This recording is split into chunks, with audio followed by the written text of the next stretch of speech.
Bonjour à tous. Aujourd'hui, on va s'attaquer à un sujet qui a l'air un peu compliqué de prime abord, mais qui est en fait un outil de pensée surpuissant, et ce pour tout le monde. Oublions les cours de sciences un peu rébarbatifs, on va parler d'une vraie structure pour raisonner au quotidien. Allez, petit test rapide. Quand on dit science, on imagine tout de suite des labos, des blouses blanches, des fioles qui fument. C'est un peu le cliché, non? Mais si on disait que la science, c'était avant tout l'art de poser les bonnes questions et d'y répondre avec méthode? Bon, rentrons dans le vif du sujet. D'abord, une chose importante. On parle souvent des sciences, au pluriel, et ce n'est pas pour rien. À l'école, par exemple, on découvre plusieurs domaines.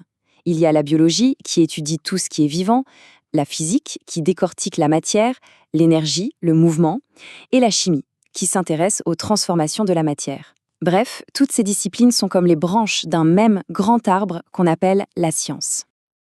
Alors, ce qui est vraiment fascinant, c'est que malgré leurs différences, un biologiste qui étudie une cellule, un physicien qui calcule une trajectoire et un chimiste qui crée une nouvelle molécule, eh bien, ils partagent tous une structure de pensée commune, une sorte de plan, de mode d'emploi universel pour réfléchir. C'est ça qu'on va explorer.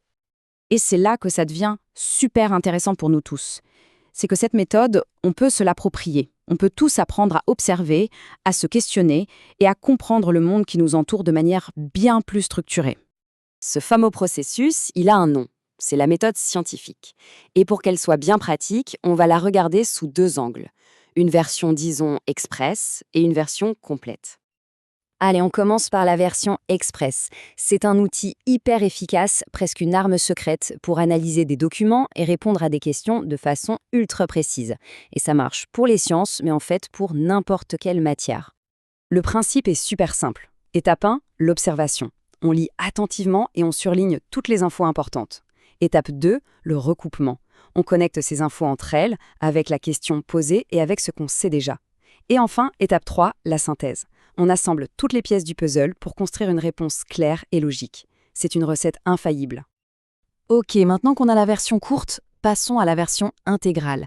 Là, c'est le véritable voyage que fait un scientifique, de la simple curiosité jusqu'à la découverte. C'est toute l'aventure de la recherche. Ici, le parcours est plus long.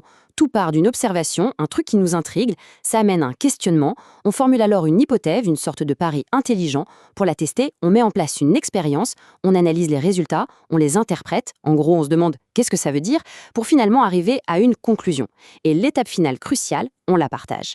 On voit bien que notre méthode en 3 étapes, c'est en fait un super concentré de ce grand cycle. Bon, assez de théorie, non? Pour vraiment voir à quel point cette méthode est puissante, on va se mettre dans la peau d'un détective et résoudre 2 petites énigmes. C'est parti! Notre première affaire nous fait remonter le temps. La mort de Napoléon en 1821. Un grand mystère. Empoisonnement ou maladie? Le débat a fait rage. Voyons ce que notre méthode en 3 étapes nous révèle. Premier réflexe, l'observation des faits, comme sur une scène de crime. Nos indices? Premièrement, l'arsenic est un poison connu. Ça, c'est un fait. Deuxièmement, on sait le détecter dans les cheveux même des années après. Et troisièmement, l'indice accablant, on a retrouvé des taux très élevés dans les cheveux de Napoléon, avec un pic énorme le jour même de sa mort. Maintenant, passons à la synthèse. On assemble les pièces. On a un poison, on le retrouve dans le corps de la victime, et les concentrations correspondent parfaitement au déclin de sa santé et à sa mort. Quelle conclusion s'impose?